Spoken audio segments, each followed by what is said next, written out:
جو بے نمازی ہے اس کی قربانی قربانی نہیں ہے، اس کی قربانی قبول ہی نہیں ہوگی۔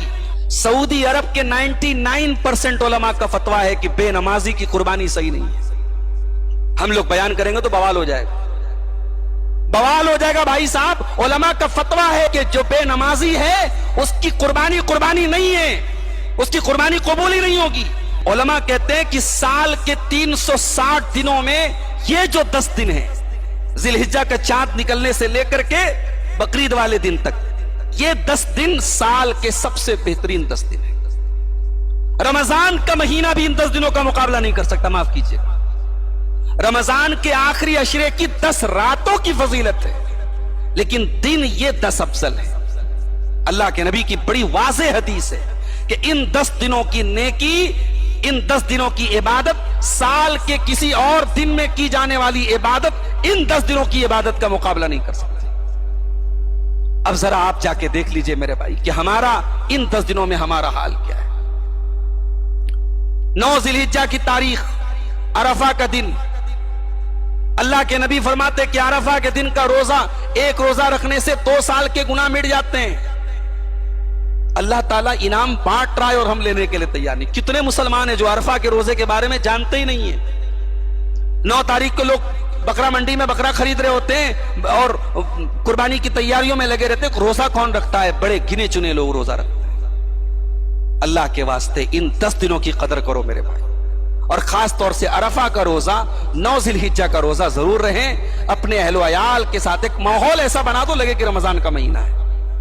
سارے گھر والوں کو سحری میں اٹھاؤ، پورا اہتمام کرو روزے کا، ایسا لگے کہ ہاں یہ اللہ کے رسول کا، یعنی اتنی فضیلت تو کسی روزے۔ 2 سال، 1 سال آئندہ اور 1 سال پچھلے 2 سال کے گناہ مٹ جاتے ہیں عرفہ کے روزے سے۔ تو قربانی کا جو مقصد ہے وہ آج ہم بھول گئے میرے بھائی۔ اللہ نے کہا فَلَهُ أَسْلِمُوا، اللہ کے فرما بردار بن جاؤ۔ صرف جانور کے گلے پر چھری چلانا یہ آسان کام ہے، لیکن مکمل فرما بردار بننا یہ مشکل کام ہے۔ آج قربانی شو آف کی چیز بن گئی، ریاکاری کی چیز بن گئی۔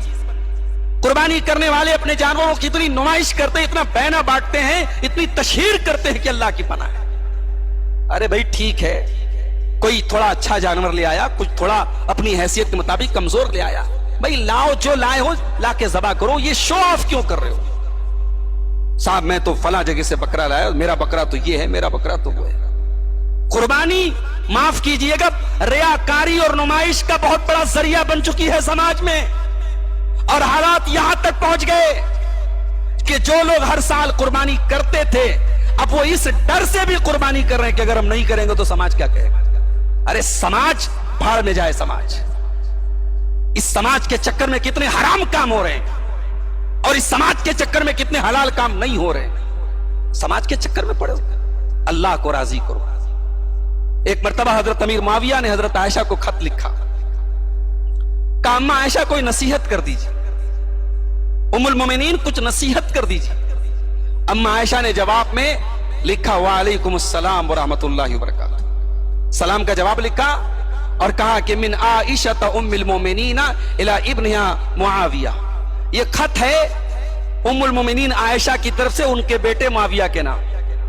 اور آگے حضرت عائشہ نے صرف ایک حدیث لکھی خط میں کہ میں نے اللہ کے پیارے نبی کو فرماتے ہوئے سنا ہے من التمس رضا الناس بسخط اللہ، جو اللہ کو ناراض کر کے لوگوں کو راضی کرے گا اللہ رب العالمین اسے لوگوں کے حوالے کر دے گا، اور جو لوگوں کو ناراض کر کے اللہ کو راضی کرے گا کفاہ اللہ مؤونۃ، اللہ اس کے لیے کافی ہو جائے گا۔ لوگوں کی پرواہ مت کرو میرے بھائی، لوگوں کی پرواہ کرنا بند کر دو۔ اگر قربانی کی استطاعت ہے تو کرو، اور قربانی کی استطاعت نہیں ہے تو یہ کوئی ریاکاری کی چیز نہیں ہے، کوئی دکھاوے کی چیز نہیں ہے۔ قربانی نہیں کرنے سے آپ کا اسٹیٹس نہیں گھٹ جائے گا، طاقت ہے تو کرو، نہیں ہے تو کوئی مسئلہ نہیں۔ لوگوں نے اسٹیٹس سمبل بنا لیا ہے، فلاں صاحب اتنے بکرے کی قربانی کر رہے ہیں، فلاں صاحب کیا اتنے کا جانور آیا، یعنی قربانی آج اسٹیٹس سمبل بن گئی، لوگوں کی شان دکھانے کا ذریعہ بن گئی۔ شرم آنی چاہیے۔